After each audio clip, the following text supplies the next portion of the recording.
Artıq bizim uşaqlar 1 saat yarım kimi məşq eləyirlər və bu ağır məşqin sonrasında sparring işləyəcəklər ki, fiziki dözümlülükləri daha da artsın.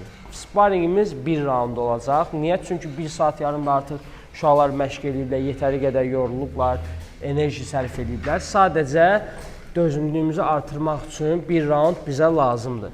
Elvin, özünü necə hiss edirsən? Yaxşı müəllim.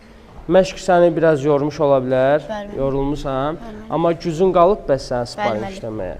Yəni vuruşa biləcəksən də axıra kimi. Nəsə bir narahatçılığın yoxdur? Xeyr müəllim. Ümumiyyətlə məşqin gedişatı ilə bağlı nə demək istəyirsən? Məşq bomba keçir, disiplini keçir, müəllim hamımıza baxır. Hamı məşqi Hamımıza baxır. Baxışıb eləyər bir də müəllim sizlə. hamı məşqi düzgün eləyir. Sən öz məşqindən, öz hazırlığından danış. Özüm həmişə məşq eləyirəm. Belə zalda məşq eləyirəm, evdə də məşq eləyirəm. Yarışa hazırlaşıram. Allahın izni ilə qələbə bizimdir, Bəli, düzdür? müəllim. Sən biraz söhbət elə məşqlə bağlı, Məşqimiz, hazırlığınla bağlı daha doğrusu. məşqimiz güclü keçir, yaxşıdır. Hazırlığım da evdə olan günləri özümə idman proqramı ayırmışam.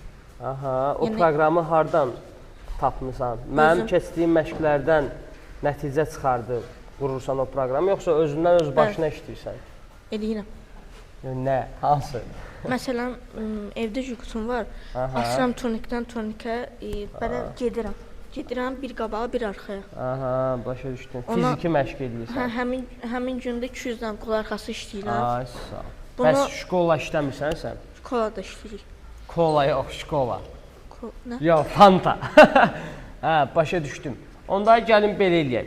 1 raund boyunca işləyəcəyik sərbəst şəkildə sparring.